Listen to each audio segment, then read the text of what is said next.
కానీ మిమ్మల్ని చాలా ఘోరంగా మాట్లాడుతున్న జోగి రమేష్ ఏంటి వాడు సారా అమ్మేవాడు, మద్యం అమ్మేవాడు, కళ్ళు అమ్ముకునేవాడు, అదే వాళ్ళు బతుకని చెప్పేసి మొన్న ఇంటర్వ్యూలో కూడా మాట్లాడుతుంది. మేము ట్యాడీ ట్యాపర్స్. మా కులం గౌడ కులం. మా వృత్తి మా అనాదిగా మా తాతల ముత్తాతల దగ్గర నుంచి మేము ట్యాడీ ట్యాపర్స్ అంటే తెలంగాణలో ఉంటారు, ఇటు పక్కన తమిళనాడులో ఉంటాడు, కర్ణాటకలో ఉంటారు, కేరళ, భారతదేశం అన్ని ప్రాంతాల్లో ఉండేది ట్యాడీ ట్యాపర్స్. ఒకటే కులం, గౌడ కులం. ఈ కులం మాది కళ్ళు గీత కార్మికులు. కళ్ళు గీసుకొని బతికేవాళ్ళు ఎప్పుడు అనాదిగా.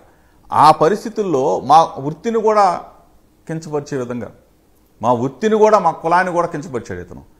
క్షమించరు ఎవరు కూడా. ఎందుకంటే మా జీవనోపాధి ఆ పరిస్థితుల్లో మేము మా తాత ముత్తాతల దగ్గర నుంచి, ఆ తర్వాత మా నాన్నగారు యార కాంట్రాక్టర్ అంటే నీతి నిజాయితీతో వ్యాపారం చేసిన వాళ్ళు, నీతి నిజాయితీగా రాజకీయాలు చేసిన వాళ్ళు, పేదలకి ఉపయోగపడిన వాళ్ళు.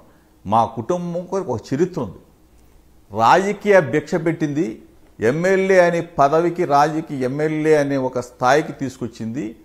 ఆ 3 అక్షరాల పేరు రావటానికి కారణం జగన్మోహన్ రెడ్డి గారు.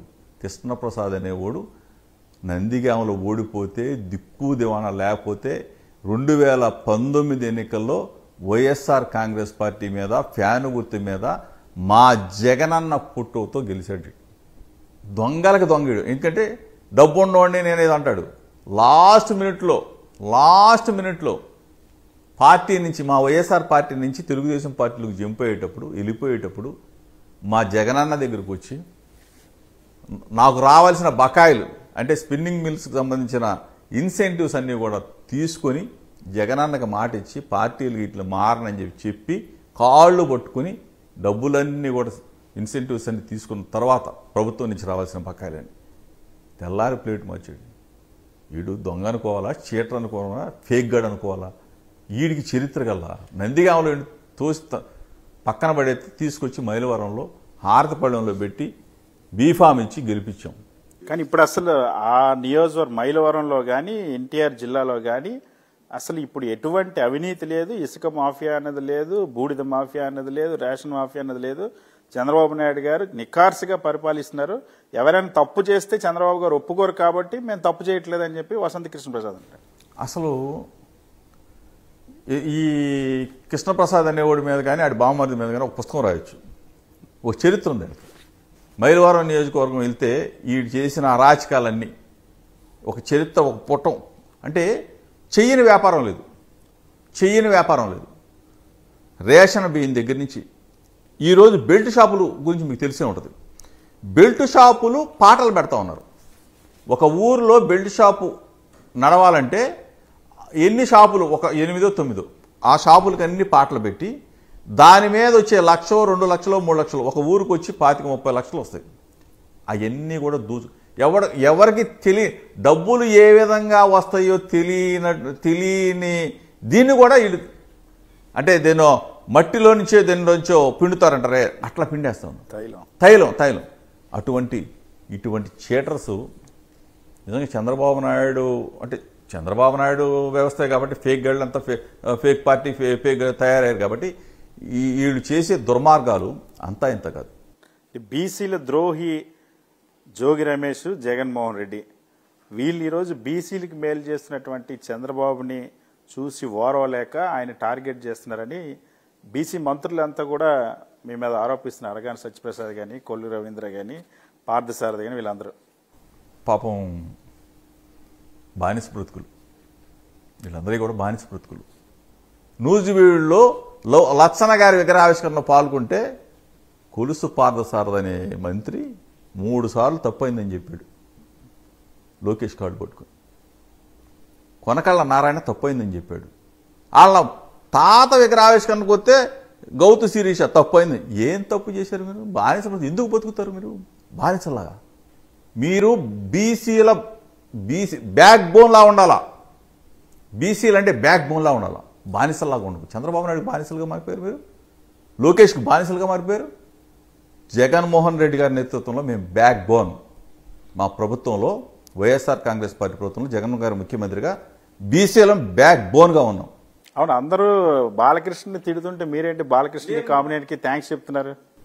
ఎందుకంటే కామినేని శ్రీనివాస్కి నేను థ్యాంక్స్ చెప్పాలా, బాలకృష్ణని నీకు సన్మానం చేయాలి. ఎందుకంటే మేము చెప్పేది కాదు, మా విలువని, మా లీడర్ జగన్మోహన్ రెడ్డి గారి విలువని విశ్వసనీయతని ఆకాశానికి చాటి చెప్పాడు మెగాస్టార్ చిరంజీవి గారు. అంటే జగన్మోహన్ రెడ్డి గారి గొప్పతనాన్ని, అతిథి మర్యాదల్ని, గౌరవాన్ని జగన్మోహన్ రెడ్డి గారు ఎట్లా చూస్తాడు, ప్రేమిస్తాడు, మంచిగా ఏ విధంగా ఆప్యాయంగా మమ్మల్ని ఆదరించాడన్న మాటని మెగాస్టార్ చిరంజీవి గారు ఒప్పుకున్నారు. దేశం మొత్తం చూసింది. ఎందుకంటే కామినేని శ్రీనివాస్ అనే వ్యక్తి కానీ, బాలకృష్ణ అనే వ్యక్తి కానీ ఆ రోజున సభలో లేకపోతే, ఈ విషయం రాకపోతే మా లీడర్ విలువ విశ్వసనీయత ఆకాశాన్ని అంటింది. ఆ రోజున తోబుట్టువు పవన్ కళ్యాణ్ ఈరోజు వాళ్ళకి స్పందించలేదే. తోబుట్టువు నాగబాబు ఈ రోజుకి స్పందించలేదే. సొంత అన్ననంటే ఎవరన్నా అసలు పూచికి పుల్లలాగా తీసేసాడే, వాడు వీడని చెప్పేసి. పవన్ కళ్యాణ్ గారు ఈ మధ్య అక్కడెక్కడో భీమవరంలో ప్యాకెట్ గురించి మాట్లాడుతూ ఉన్నారు. ఎవరో డిఎస్పీని మీద విచారణ జరపమని ఆదేశిస్తున్నారు. డీజీపీకి డైరెక్ట్గా డైరెక్షన్స్ ఇస్తా ఉన్నారు. ఏం జరుగుతుంది అంటారు? వీటన్నిటి మీద స్పందించట్లేదు కానీ చిరంజీవి గురించి వీటి మీద మాత్రం స్పందిస్తున్నారు. దానికి కూడా మళ్ళీ ఇంకోటి ఉంది. పాపం డిప్యూటీ సీఎం హోదాలో ఎవరో ఇల్లు ఉంటారు, స్పందించాడు. స్పందించి అతని మీద విచారణ చేయమన్నాడు. దానికి కౌంటర్గా రఘురామకృష్ణరాజు డిప్యూటీ స్పీకర్ అతను ఏం మాట్లాడాడు? డిఎస్పీ మంచివాడు, డిఎస్పీ కేసులు గీసులు పెట్టి లా అండ్ ఆర్డర్ని బాగా అరికడతా ఉన్నాడు, పేకాటలని అరికడతా ఉన్నాడు, 13 ముక్కల ఆటలు మాత్రం ప్రోత్సహిస్తూ ఉన్నాడు, 13 ముక్కల ఆట ఆడొచ్చు అని చెప్పేసి సుప్రీంకోర్టు చెప్పింది అని చెప్పి ఏమన్నాడు? పవన్ కళ్యాణ్ గారు తన శాఖలు కాకుండా ఇతర శాఖల కూడా మీద కూడా వారు దృష్టి పెడుతున్నందుకు చాలా చాలా చాలా సంతోషంగా ఉంది అని చెప్పేసి వెటకారమైన భాషలో మాట్లాడాడు. మరి పవన్ కళ్యాణ్ గారికి అర్థమైందో లేదో నాకైతే తెలియదు. అంటే నీ శాఖలకు నువ్వు పరిమితం అవు, నీ శాఖలు నువ్వు చూసుకో, మిగిలిన శాఖల జోలికి నీకు ఎందుకురా బాబు అని చెప్పి మాట్లాడిన భాషని ఈ ప్రభుత్వంలో ఏం జరుగుతుందో ఒక్కసారి ప్రజలు గమనిస్తూ ఉన్నారు. ప్రభుత్వం అసలు పరిపాలన ఉందా? ఒకడి మీద ఒకటి తిట్టుకోవటం, ఒకడి మీద ఒకటి ఆరోపణ చేసుకోవటం. నువ్వు అంత దోసుకున్నావంటే ఎమ్మెల్యే సీటుకి నువ్వెంత తీసుకున్నావంటే నువ్వెంత తీసుకున్నావు, నువ్వు ఎగ్జిబిషన్ సొసైటీకి ఎంత దోసుకున్నావంటే నువ్వెంత దోసుకున్నావు. అసలు ప్రభుత్వం నడుస్తూ ఉందా, ప్రభుత్వంలో పనితీరు ఉందా అనేది ప్రజలు ప్రశ్నార్థకం. ఈ రోజున గవర్నెన్స్ లేదు, మొత్తం పోయింది. లా అండ్ ఆర్డర్ లేదు. ఎక్కడ పడితే అక్కడ చిన్నపిల్లల మీద, ఎక్కడ పడితే అక్కడ దొంగతనాలు, రేపులు, కంట్రోల్ లేదు. వ్యవస్థ అంతా పాడిపోయింది. ఎక్కడంటే వైఎస్ఆర్ కాంగ్రెస్ పార్టీని మాత్రం target target target, red book red book red book, red book కూడా ఫైర్ పుట్టిస్తాం. ఫైర్ సమస్య.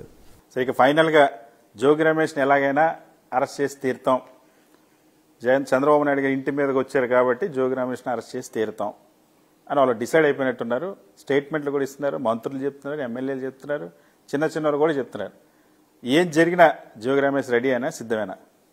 దమ్ముగా చెప్తా ఉన్నా, ధైర్యంగా చెప్తా ఉన్నా, ఏ తప్పు చేయలేదు, నీతిగా నిజాయితీగా బతుకుతా ఉన్నా, నా భార్య బిడ్డల సాక్షి చెప్పా ఎక్కడికైనా వస్తానని.